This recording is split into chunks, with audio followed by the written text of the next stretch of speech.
Welcome back. We're going to have an exciting lesson on color and that rainbow of meanings that's associated with that. Color is another important visual element and a subject which artists study throughout their careers. It's important for you to understand some basic principles related to this important visual element, but since this is not a color theory class, we're not going to get into mixing colors and other technical matters here. Our purpose is to address color as a content element of our pictures.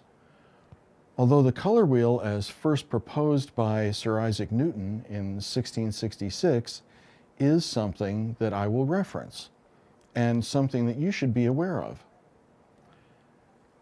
I have placed a PDF file of this version of the color wheel in the readings area for you. Ready for some colorful language? Let's get started. This photograph is composed of a limited palette of colors. Neutral colors like whites and grays, with blues and a bit of green and pretty much nothing else. Both blue and green are close to each other on the color wheel. That means they're harmonious. And they're what we generally refer to as cool colors, ones that tend to recede in the image rather than take center stage. When there are no warm colors, such as reds or yellows, to act as a counterpoint, then it's a battle between two cool colors for our attention. Here, I think green has won the battle for the most attractive, the one that grabs our attention first. It is a little bit warmer, a little bit more yellow in that green. Of course, it's not only because of the contrast of green with blue, but the surrounding of the green foliage by lighter colors of white and light blue helps to set it off as well. One of the ways you can start to explore your world in terms of color is to see it as a starting point for pictures. Remember the first working a scene exercise that I shared with you back in Course 1, when I discovered a scene because I was attracted to the color yellow?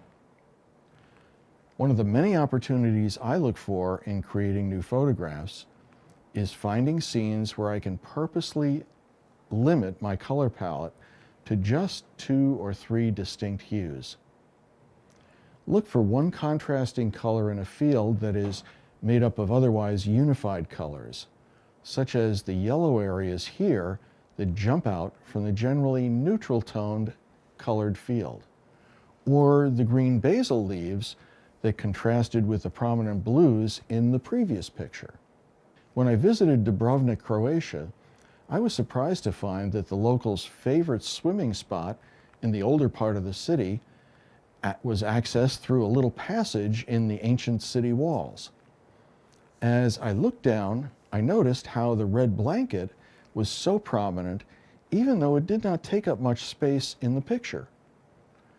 That blanket has a lot of what we call visual weight in this photograph. The sky and water are united in shades of blue, while the neutral cream color of the rocks unifies the bottom portion.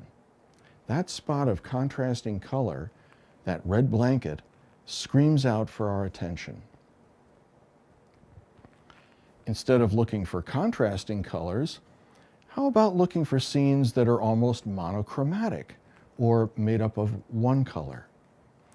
There were lots of stray cats of all colors around me when I photographed this one in Dubrovnik.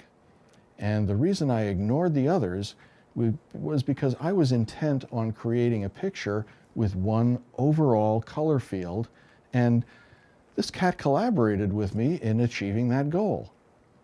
I was using a 15mm Canon fisheye lens, and the barrel distortion, the curvature of lines that were really quite horizontal and straight, brought even greater emphasis to the center of the picture.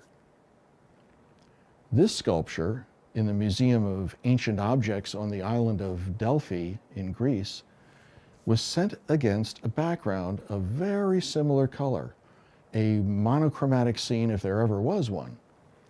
See how the warm brown colors and middle values or tones of both the foreground and the background unite? From my vantage point, the scene I saw through the single eye of the viewfinder, which limits perception of space by not having two images to compare as our eyes do, almost made it look like I was photographing a flat, antique, warm-toned photograph instead of what was really a three-dimensional scene in front of my eyes. A very large, very three-dimensional sculptural figure in a constructed background setting. That's what I was looking at. Without much contrast or color or light, it became a scene that can be perceived as being quite literally flat. By having more than a passing knowledge of the color wheel, you can begin to recognize exact colors and color relationships, looking for colors that are close to one another on that color wheel and working to avoid strong color differences in your color palette, using colors which are closely related to each other, if not almost identical, can infuse your photographs with a color direction that affects the content. When you look at that color wheel, you can select a grouping of adjacent colors and see how you can create a set that seems harmonious. That harmony conveys a certain content too. What if this photograph was dominated by a different set of colors on the wheel, like purples or blues or greens? The picture certainly would not have the same content, no matter how warm that woman's smile might be. And because there's an overall warmth to the color palette here, her smile is even more welcoming and her fruit offerings even more delicious looking. The same thing can be said for this photograph of religious icons and medals made in an Athens shop window. Notice how the orange, red, and yellow colors infuse the scene with a distinct emotional content? How they seem unified not just in color, but extending into a content, a unity of purpose. The opposite approach is to purposefully search for colors that are as far apart as opposite on the color wheel as possible. It's easier to find both closer and more opposite colors if you're looking for them. And believe me, they're out there, but it's also interesting to notice how they are more limited in some cultural contexts. Give yourself the assignment sometime to try to make pictures that are successful from the opposing color's direction. In this photograph of the supermarket on the tiny island of Milos in Greece, the raucous color contrasts tell a story all their own. It was closed when I was photographing it. It was siesta time, but I imagine it would have been a fun place to shop just from the cacophony of colors on the exterior. Of course, in Greece, it's hard to go anywhere without finding the color blue as a prominent feature. And I loved the connection between the amazing blue sky above and the doors below, both looking like they had been painted by the same maker. This market stall in Old Dubrovnik attracted me because it had just about every color in the rainbow and on the color wheel represented. As I photographed the objects in the foreground, that gruff farmer and his pink-shirted friend moved into the scene and definitely changed the content, and they added their own color as well. With digital photography, we can alter the colors of the scene itself. We can do that by altering the white balance or color sensitivity of the camera's sensor. My goal was to infuse this nighttime scene of the Acropolis background and ancient ruins in the foreground with an expressive color. To do that, I had to first experiment with the white balance settings on my camera to test different responses of the sensor to the odd mix of colored lamps and atmospheric light in the sky. If I had set the balance for tungsten lights, which would have been close to the color of the lamps illuminating the ancient marble columns, they would have appeared a much more neutral gray. Instead, I purposely chose a white balance setting that was different, a setting for daylight. I knew that sunlight is a bluer light than the color of the lights in the scene, and that by using that setting, the sensor would record the lights in an orange-yellow hue, creating an emotional quality that I think works best with this picture.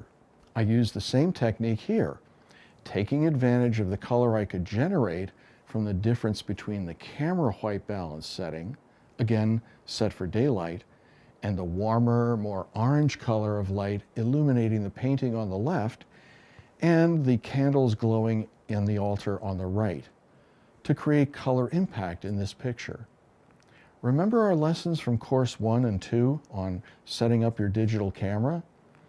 There are so many pieces to this photography puzzle, especially in the digital age, but I think by now you are realizing that the knowledge you have acquired in previous lessons was critical to understanding and applying this and other concepts that came afterwards.